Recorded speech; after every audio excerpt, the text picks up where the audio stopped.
while we'll come to your journey and how you built this, the thing that's top of mind for everyone today is the pandemic. So, how have the last 12 months been for you? How has it impacted the business overall? How has it impacted your employees? And what are the steps that you've taken? And how do you see this evolving? I know it's a long question, but we'd like to understand your overall view on the pandemic. The question is more of a pointer, but we'd just like to understand how this pandemic has affected you, your business, your employees, and how do you see the future panning out? Sure. So, firstly, Prasad, thank you for having me. Travel and tourism has been one of the worst hit industries, sectors in the world, right? Across the world, it's been very badly hit. And of course, there were months of lockdown in India, which varied state to state in terms of what kind of business we could do. And so we had to take a very dynamic approach to how we dealt with the pandemic. We focused in on the things which were most important to us, at the very beginning. And that one of those things, which, was part of your question, it was about employee communication. We wanted to remain extremely engaged with our employees because we knew that there was a lot of fear, a lot of anxiety amongst everyone sort of, within the organization about what's going on, what's going to happen to them health-wise, what's going to happen to them from a job perspective. And so for us to maintain the confidence of our people was one of our, highest priorities, and to also keep them engaged during this period, right? I mean, of course, we got this opportunity to go to start using technological tools like Zoom quite a bit more, and and it was something that we had wanted to do, and it actually accelerated us to come to that point of being able to do that. But by using these tools, we were able to engage with our employees fairly continuously, and so we invested in hundreds of hours of training throughout the course of the lockdowns, particularly. And it was amazing. I mean, we had just very recently set up a dedicated L&D department, and that department really got to shine throughout the time of the lockdowns. So it was that way it was actually very fulfilling.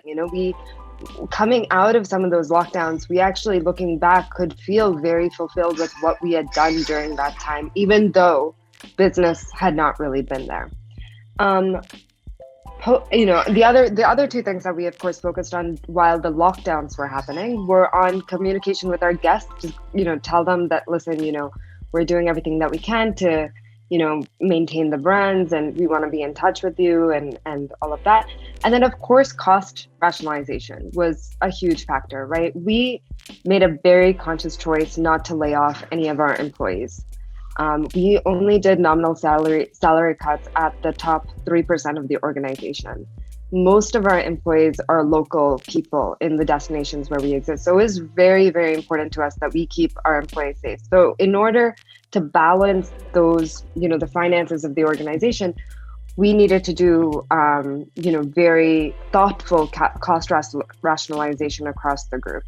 And that was it was a collaborative effort. There was a lot of Zoom calls, actually, a lot of Excel sheets to make that happen. And so it was a really great exercise.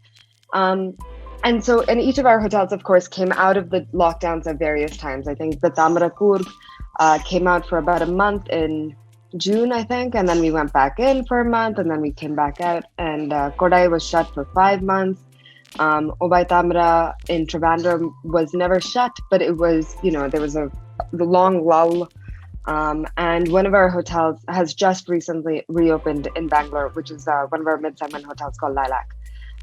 That hotel just very recently reopened. The recovery since the initial lockdowns has been, it follows the same trends which have been happening sort of worldwide, right? So our leisure hotels, which thankfully are within driving distance of major metropolitan cities, they've recovered very quickly, and they're actually hitting all-time highs. People took revenge travel very seriously. They wanted to get out. They wanted to get out to places which were open and were considered safe, right? So another thing that we worked on during the lockdown was something called Raksha Initiative. And this was our guidelines that were developed, learning from sort of the best from around the world of what we could do to ensure that we were not spreading COVID, right? So there were guidelines that were there meant for employees, and there were guidelines that were meant for guests as well. There was enormous amount of training that went into that. So when the lockdowns came out, we're sort of ending and people were starting to travel, we were able to create that trust amongst our guests to return to our properties. And like I said, particularly in our properties, one of the intrinsic strengths that we had was space. Our property in Coorg is 180 acres of organic coffee plantation and natural forest. And we only have 56 cottages. So it was, it was very easy to, people were very happy to come and sort of be there in the fresh air and get out of their houses and their apartments. In Kodaikanal, similarly, we have a large property, and again, we only have 53 keys there, and so people have come out, and so the leisure travel has recovered very nicely, very quickly, and it's very heartening to see that the domestic market can support us so well, right? The domestic captured market within the state, really, for the most part, can support us so well, and so that's been a really nice thing to see, and to see the kind of the loyalty and the love which has been given to us by our guests in these places has been very heartwarming. Of course, city hotels have not recovered like that, right? City hotels have needed to offer something with a leisure element in order to attract people. So, for instance, our hotel in Trivandrum, which is our largest project yet and was only launched in December of 2019, we have a very strong F&B offering. We are, right now we're currently our O Cafe, which is our main restaurant, is the #1 restaurant in Trivandrum, and that was a reputation that we built over the course of a year. And so we were constantly sort of innovating on that. How do you either, we started with delivery and, bringing meals to people's homes. And then when, the festivals rolled around, we were delivering sadhyas, 29 dishes to people's homes at a very attractive price. And in that way, sort of, we were innovating and sort of keeping the business going in that way. And then, of course, since people can now come, we're innovating in the sense that there are different things of interest which kind of keep people coming back over and over again. And so that F&B element has been really, really important for us in that hotel. In addition, of course, small weddings, gatherings, that was something that we were able to do as per the guidelines of the government. And again, I think, I think about the wedding market, and weddings are something which families prepare for years and years and years, and so they're not, a lot of the weddings didn't stop because of COVID. They had to change. So as per the guidelines, people are, they had to downsize the size of their wedding, but they actually had more that they could spend on the wedding itself. And so we saw that a lot of people who wouldn't have necessarily considered a 5-star venue before the pandemic were now looking at a venue like ours for their small gathering of 50, 100, 200 people as per the guidelines. And so that was also something which was something which was really good in terms of tiding us over. And then, of course, I think the other thing that we did, and, I mentioned this briefly, is that, looking back, we felt like it was such a fulfilling year, is that we invested a lot in terms of using technology in various ways, right? So, of course, Zoom is, and these sort of bringing medical professionals to talk to our staff about COVID and educating them about that, bringing mental health support through these online resources. I mean, we were able to do a lot of that. We were also, we were able to really innovate. I mean, we are in the process of moving a lot of things to a paperless, to paperless from sort of these physical logbooks, which are very typical of old hospitality, where we developed an app where we can do a lot of really interesting things. We were able to kind of leverage a lot of the, these cool things that we were able to develop in-house, which, and we now had the time to, and like the ability to focus on that during this time. And so that's been a really exciting thing for me as a leader, because these are things which, you want to do, but you don't necessarily have the time or the focus to do when you're sort of running a rigorous operation. And so in that way, we were able to do quite a bit during this period of time, and it's been really exciting. So long question, long answer. No, no. I think it's heartening to hear a lot of stuff that you're telling us, especially in terms of how you've been able to nurture your employees during this period, and obviously been able to reach out to customers. But there are two other aspects of your business which which look at the macro environment around you.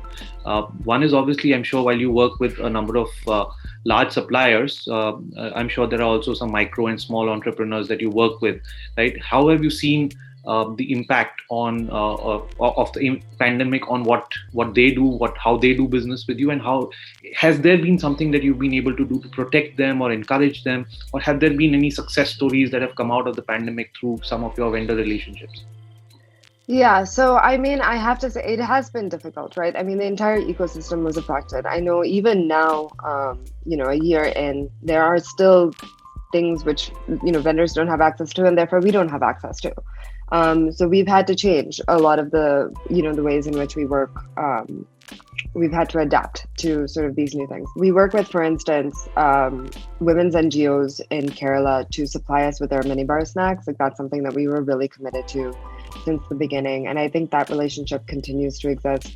It is hard, right? I think that it's been, it has been a challenge for everybody to sort of get through this. I think in terms of us, like we are very, we've always treated our vendors like stakeholders of, real stakeholders of the organization, right? So I was just remembering yesterday, just before the lockdown, we had one of our last vendor appreciation meets where like a number of our important vendors came into one of the properties, and we were able to express our appreciation and take their feedback and really provide them with a nice lunch and have them experience the property themselves. And so we've always had this good relationship with our vendors, and we're very clear about making sure that vendor payments go out on time, and we've always had that. I mean, I think, and because of that, because of these relationships that we've developed with them and the trust that we developed with them, I haven't seen that much disruption.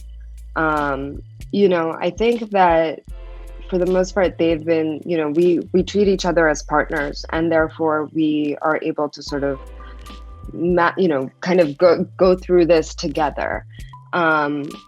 But I think that's, yeah, I mean, I would have to look a little bit more deeply to see if there was anything specific, like any specific cases. But broadly speaking, I have not, beyond the fact that, yes, there has been some difficulty for vendors to get access to certain, ingredients, for instance, and therefore for us. And that too, mostly, I have to say, it's again, like in like Kodaikanal, right? Or in Coorg. It's not even so much in Coorg, but that has been, I mean, there is a challenge there.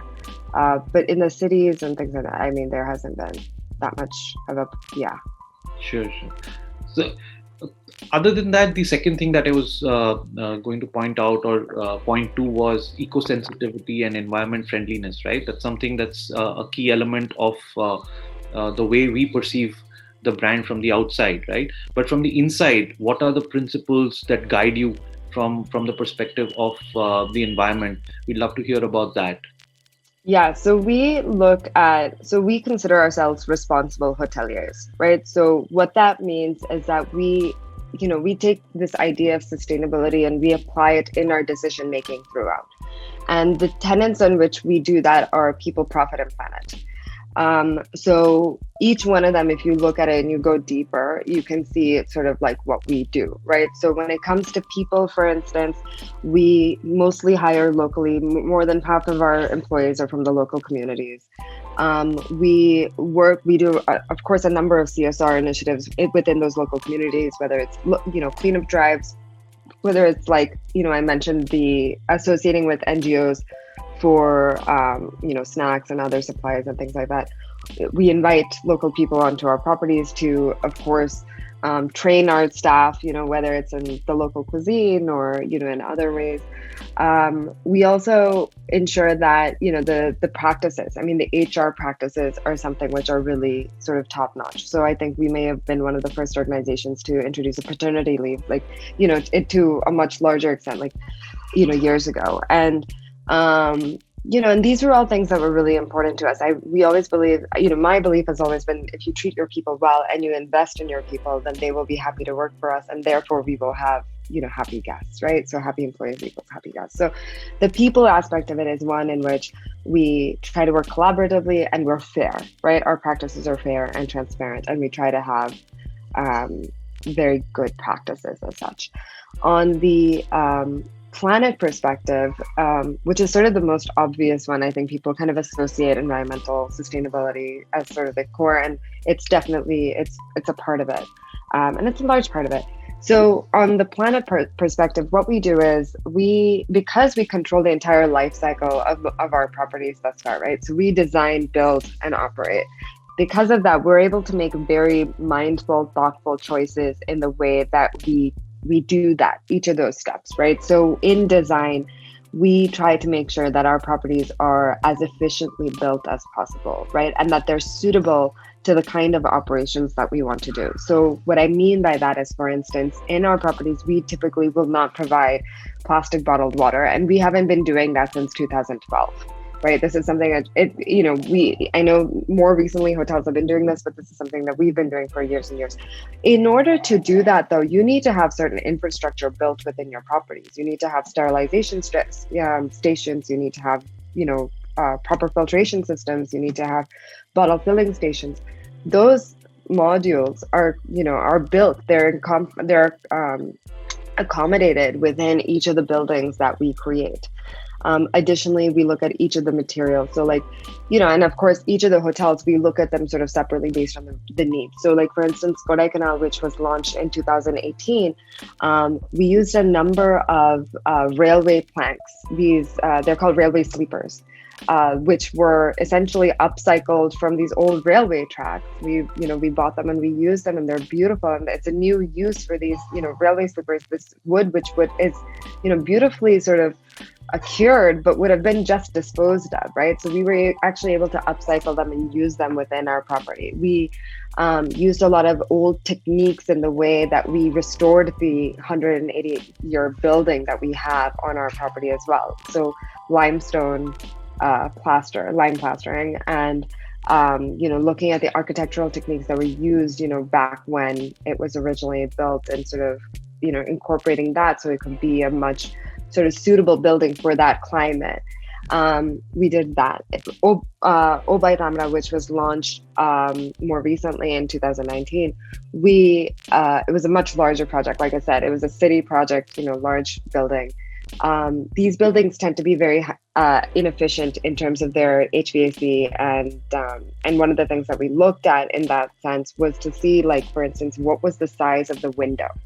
One of the most common mistakes that is made in these sorts of buildings is the curtains will overlap on the window when they're pulled aside, right? So what that means is that your window is larger than it needs to be. The guest from inside is not actually seeing that edge, right, of the window, which is covered by the curtain, but the window is actually much larger than it needs to be. And therefore, a lot more sunlight is coming into the room.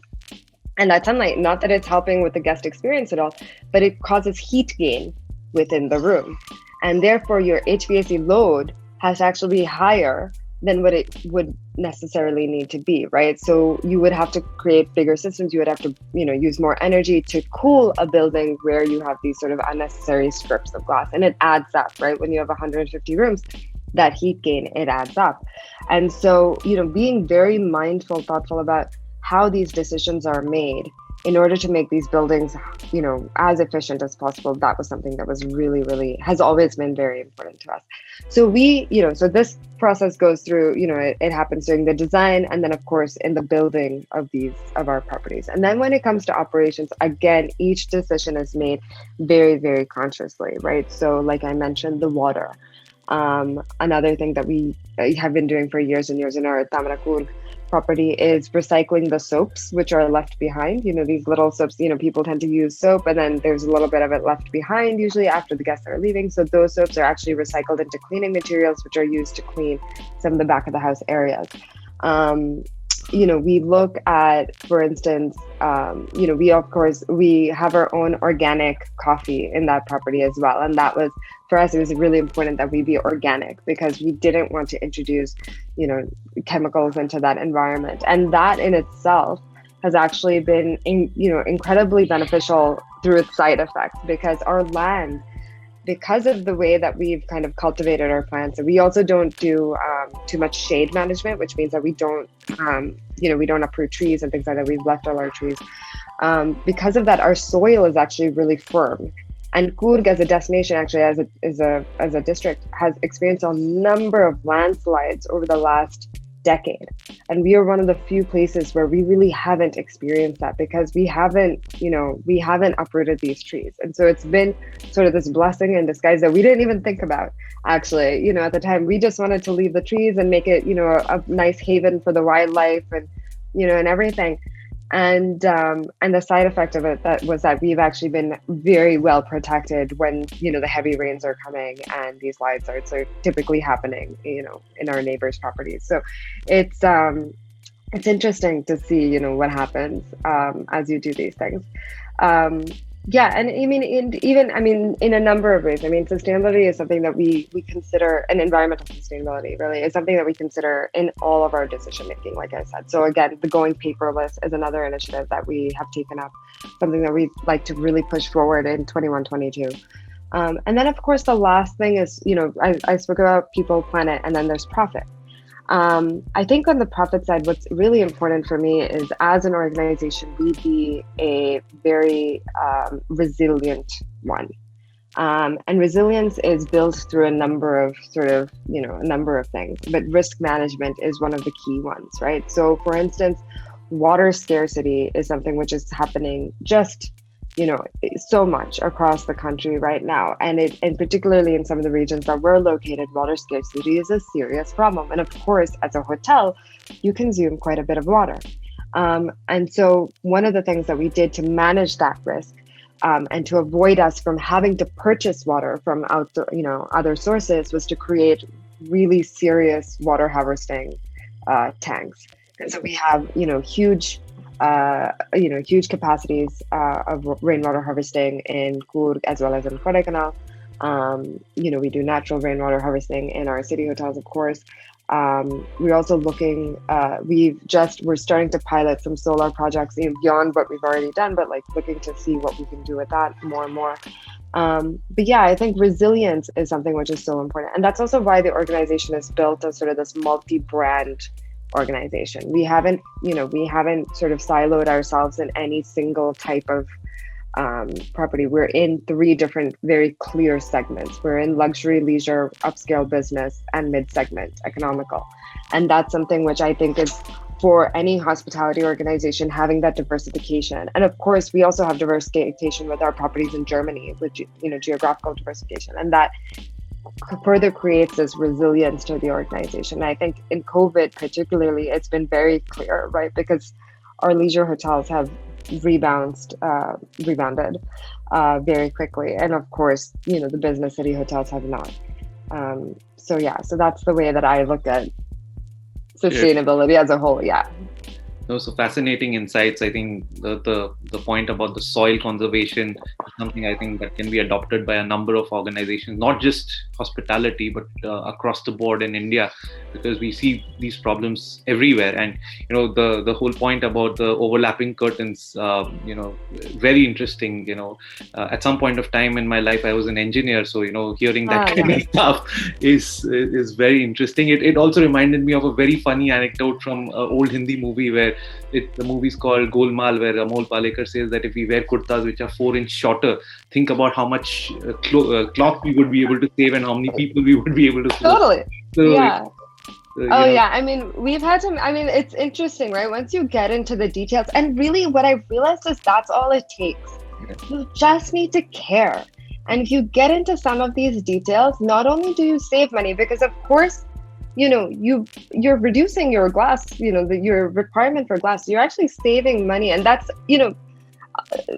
there's so much you can do, but that's one of the things that I've always really wanted to, talk about when it comes to sustainability is that there is an economic benefit to it. right? By reducing the amount of glass that you are using in building, by reducing your HVAC capacity, right? By reducing your consumption. These are all things which actually lead to economic benefit, right? And I think the fine line that hospitality has to sort of manage is your guest expectation, right? So so one of the experiments that we did many years ago was to take a look at our taps in one of our properties, and we installed these aerators, which are very very inexpensive, and we put them in. Actually, I know one place where they actually took a coin and they just put it inside the tap to reduce the flow. It's really inexpensive jugad type of a thing. And we just tested it. We just wanted to see what would guests say, right? How would they say anything about the water pressure? They didn't say anything, right? I mean, and I think a large part of this is also talking to your guests, explaining to them, educating them, and telling them, listen, we all need to be more conscious. But really, I think many people in the industry, in our industry, and of course other industries, they're so scared of what will happen. But piloting it doesn't really cost you much, and it doesn't hurt. And that's my thing with this. I think that not only will it not hurt you as badly as you think it will hurt you, it will also get you so much economic benefit if you choose to invest in it and just take the time and the thought to do it, and like I said, I think thoughtfulness is really the key to it. It's as long as you have that intention and you are willing to sort of invest some of that your brain to it, it's not that hard. Yeah, I think it's the small things that matter sometimes more than the bigger things, right? Yeah. And I think what you said last is most important. If you communicate to your guests, they respond well, because if they don't know why something changed, they might react the way people would normally. But I think people would appreciate such initiatives. But while these are all great insights, what we'd like to also understand is how this all started. How did it come about that you set up this enterprise, and what's your long-term vision for it? What do you want to achieve at the end of it all? Yeah, so the way that it started was, so I used to, I'm not from a hotelier background. I studied one thing, I worked in finance after that, and then I actually, my first foray was in a restaurant company, which I started when I was very young. And having done that, I ended up, I went to business school, and, this property was getting built. One of our properties, our first property, was getting built at that time. And it was, there was a lot of talk about going with an external operator, actually, for that property.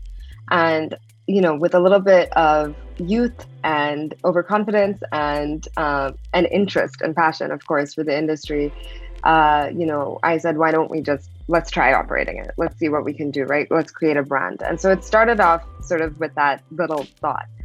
And we did, and we realized that there was a very interesting niche for us to sort of be these responsible hoteliers, that nobody else was really thinking about it in the way that we were.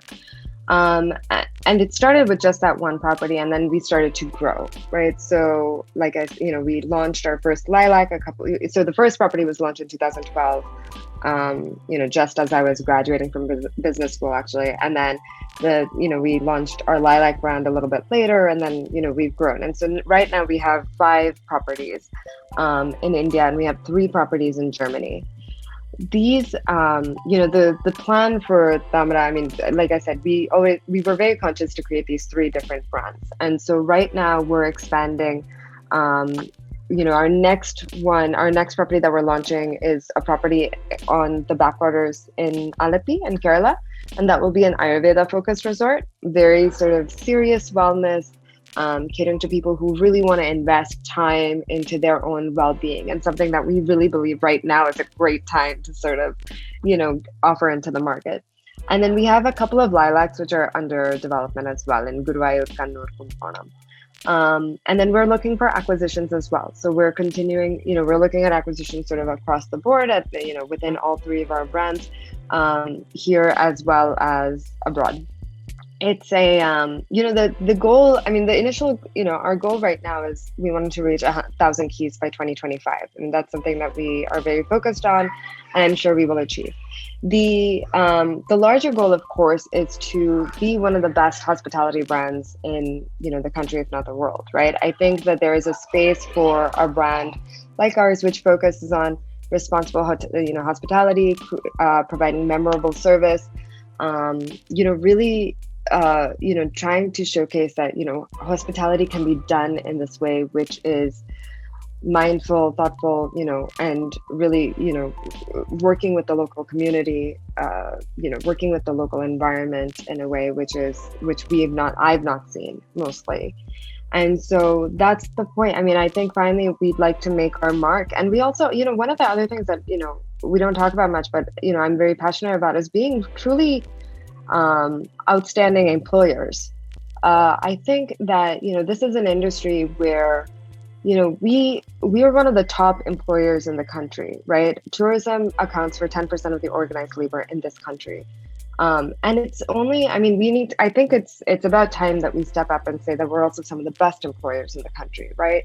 One of my passion projects is something called Satya.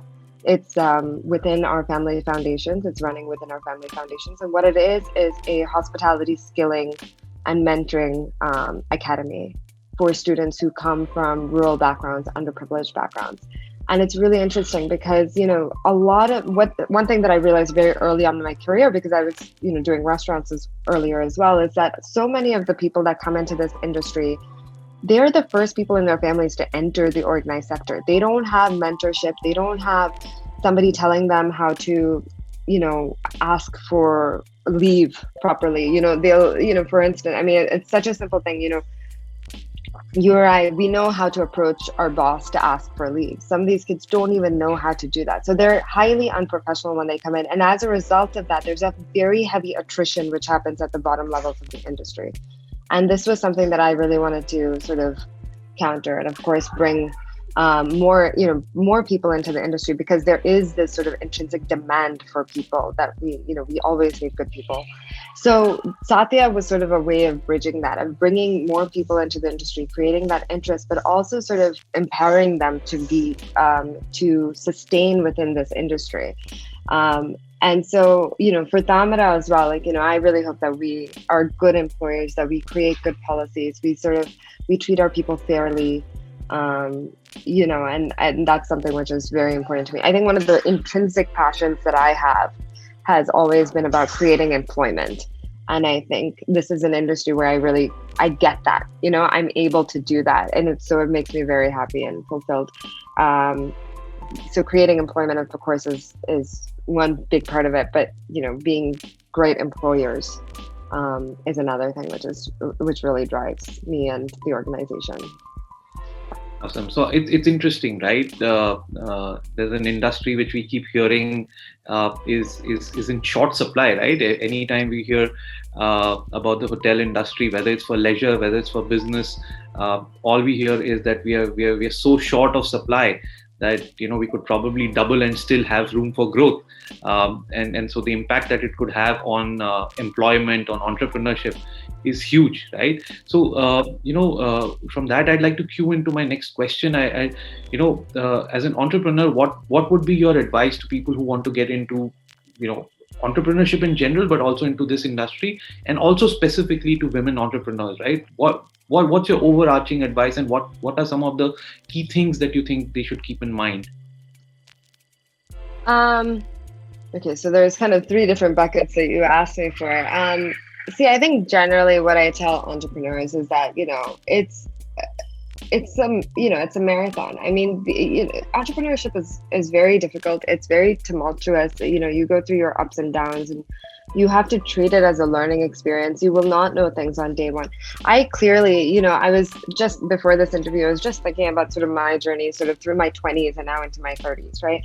And how much experience matters, right? As much as you think when you're very young, experience makes such a big difference in terms of your perspectives and sort of how you react to different situations. And I think that entrepreneurship in that sense, you have to live it. I mean, you really have to be in it, live it, and take it as sort of a marathon and not try to kind of put everything sort of on your head all at once.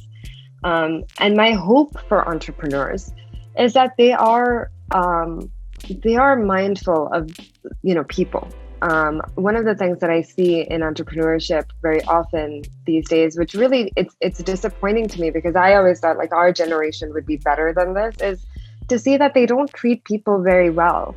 We see so many businesses where sort of people are treated as commodities. And I truly believe that there is, we, especially our generation and the younger generation who's coming up into entrepreneurship now, there's an opportunity for us to be better leaders than, our predecessors. And so I think it's really important. I hope that's one piece of advice because I do see it pays back.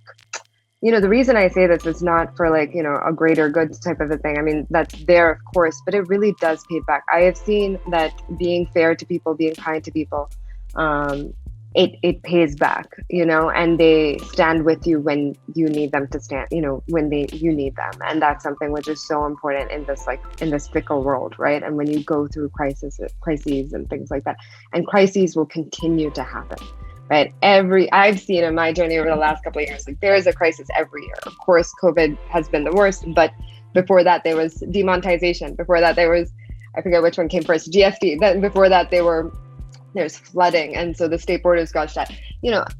There's always something going wrong, and so you have to treat it as a marathon and not a sprint. To kind of consider that, hey, there's a long-term vision that we need to achieve. For specifically, for young or women entrepreneurs, I think you were mentioning, I think, you have to, I think with women entrepreneurs, I mean, I've been in a very lucky position. I've been doing this now for it feels like a long time, actually. I guess now it's been like 12, 13 years. It's, the challenges are different. I mean, I think one of the things that often gets me is that, I was the only woman in the room. And that's oftentimes very lonely. I mean, firstly, as a leader, you're lonely, right?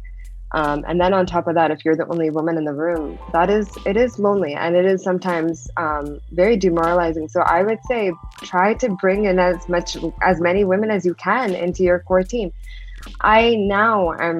I'm doing that, and I've been able to do that. I have some fantastic women that I work with who are part of my core team, my senior team, and it is incredible. It's really, it's just amazing, and I really enjoy it. And to have that diversity within an organization, it not only enriches me, but it enriches the organization to have those perspectives and to have those, those incredibly smart, passionate people behind it. So, that's one thing I would say, like, you have to do it actively. It doesn't happen passively, unfortunately, it doesn't happen passively, build those, you have to actively go out and look for women who can support you and be part of your team and bring that diversity into your team. And I find it personally, it's incredibly valuable and enriching.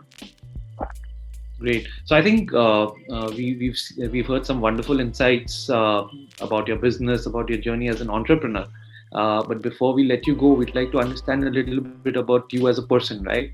What's been your personal journey as an entrepreneur? How do you balance work and life? What interests you? And what's a typical day for you like? Well, right now, it's interesting, right? Because I have two young children. I have a 5-year-old and a 2-year-old. And so I don't know if you could hear them in the background, but they're somewhere around, and they, and of course, there's homeschooling for the older one. And so that's been really challenging. I appreciate teachers so much more than I ever did before. The kind of patience you need to do homeschooling is phenomenal. And I applaud every parent and teacher who's been doing this, over the last year and before that. So balance right now, of course, is something which is fairly impossible. But I've always believed that balance is not something which really can be attained, right? Personally, I think, things that interest me are, things that interest everybody. It's things like food and movies and, travel and all that good stuff. And, unfortunately, travel has been off the radar for a while, but, food is still there, thankfully. And yeah, I mean, in the last year, I think one of the great things is, although like it's been really intense to sort of be in front of a screen and work like this, one of the great things has been being able to be with my family, and actually spend some quality time. Like I know right before this pandemic, how much time I was getting to spend, especially with my younger one, and how that has just exponentially gone up since the pandemic. And that's a blessing. I mean, she went from 1 to 2. Unfortunately, half of her life has been, spent like this, but she and I got to spend a lot of time together, and so that's been really wonderful. The thing I do miss is sports. I'm an avid cricket fan. I love going to matches, and I love, and thankfully I have, my husband is in the sports field, and so, I was able to go to a lot of different types of matches fairly constantly, and unfortunately, that's not been possible. I really miss that, and I'm looking very much forward to getting back to that, and getting back to some amount of travel, and being able to explore and engage with people from all over. I really miss that. But yeah. Wonderful speaking to you today, Shruti. I think there's a You lot too, more Prasar. that we can learn about your business. I think, at Business World, we've got multiple verticals. We've got a hotelier vertical. We've got a wellness vertical that we're coming up with. We've got a people vertical. So I think from all of those aspects, we'd love to understand more about your business. I think as the pandemic recedes, hopefully soon now with the second wave in. So great, Shruti. Thanks for taking the time to talk with us. And we hope we can have more conversations with you in the future. Definitely. Thank you so much for having me.